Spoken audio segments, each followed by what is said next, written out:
کہیں نہیں ہے اس درد کی دوا، پڑے ہیں روکی کئی مزاروں میں، اس دنیا میں کسی کو وفا ملتی ہے ہزاروں میں، جس قافلے کے ساتھ میں چلی تھی، ڈوبتا چھوڑ کر مجھے، چلے گئے خود کناروں میں، ڈھونڈنے سے بھی نہ ملے گی، سچی محبت کب بکتی ہے بازاروں میں، چھین لی گئی سانسیں محبت کرنے والوں کی، چن دیا گیا عشق دیواروں میں، وہ چلا گیا مریم، علشمہ نے پتہ نہیں بتایا تھا یا پوچھا تھا، لیکن جانے اس کے لہجے میں کیا تھا کہ مریم نے چونک کر اسے دیکھا، علشبہ کا چہرہ تاریک ہو رہا تھا، اسے جانا ہی تھا، مختصر جواب دے کر وہ چیک اپ کے لیے آنے والی عورت کی طرف متوجہ ہو گئی۔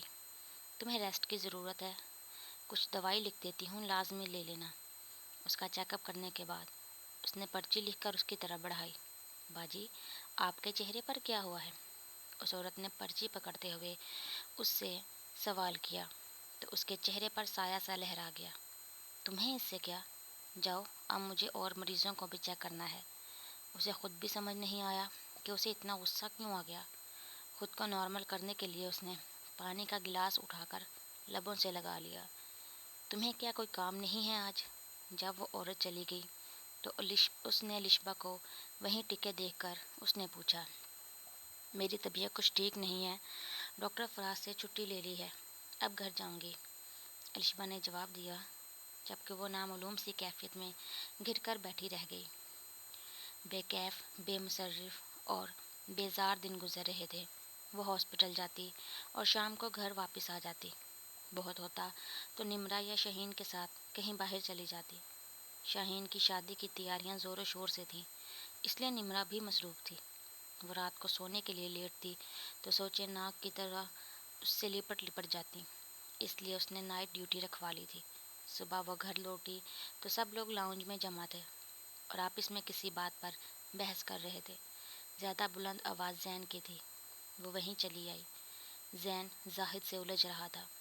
آپ کی عمر نہیں ہے ایسی حرکتیں کرنے کی، وہ دہاڑا تھا۔ جواب میں زاہد بھی خاموش نہیں رہے تھے۔ تمہیں اس سے کوئی لینا دینا نہیں ہے، یہ میرا معاملہ ہے۔ ذرا بڑے ابو اور اسد سے پوچھیں، سارے آفس تو کیا ہمارے مخالفین میں بھی آپ کے کارنامے کا چرچا ہے، باہر نکلنا تک حرام کیا ہوا ہے لوگوں کے سوالوں نے۔ بس کرو زین، جو ہو گیا سو ہو گیا۔ شاہد نے اسے ٹھنڈا کرنا چاہا، جبکہ باقی سب خاموش تماشائی تھے۔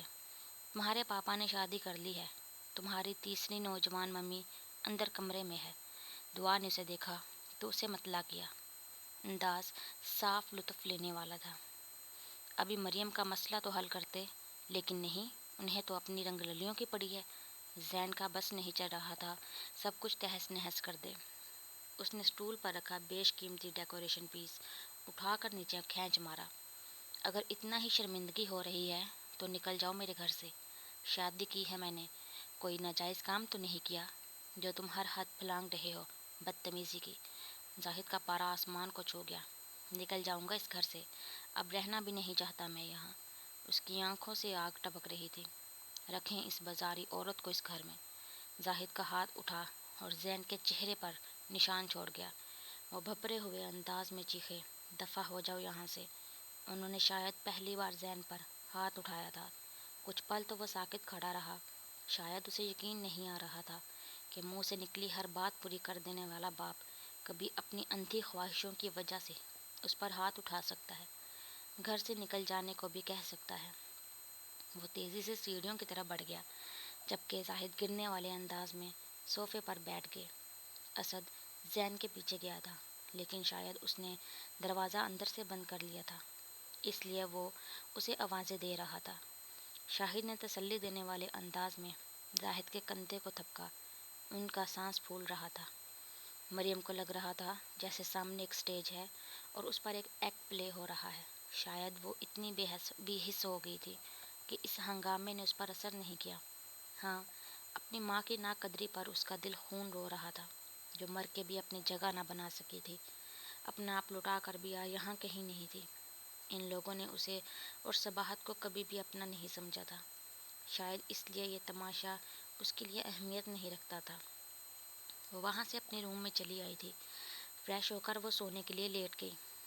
تم رو کیوں رہی ہو؟ کچھ بتاؤ گی بھی مجھے؟ مریم نے جھنجھلا کر الشبا کو دیکھا جو اب اپنے آنسو پونچھ رہی تھی۔ اس وقت وہ دونوں ایک پبلک پارک میں موجود تھیں۔ دوپہر کا وقت ہونے کی وجہ سے اکا دکا لوگ ہی نظر آ رہے تھے۔ اسے الشبا نے ہی کال کر کے بلایا تھا کہ اسے ایک ضروری بات بتانی ہے، لیکن وہ صرف روئے چلی جا رہی تھی۔ میرے ابو نے میری شادی کی ڈیٹ فکس کر دی ہے، اس نے بلی تھیلے سے باہر نکالی۔ مریم نے گہری سانس لی۔ تو اس میں رونے کی کیا بات ہے؟ الشبا نے شکوہ کنہ نگاہوں سے اسے دیکھا۔ تم جانتی ہو میں کسی اور کو پسند کرتی ہوں، بلکہ عشق کرتی ہوں میں اس سے، پھر کیسے ان کی بات مان لوں؟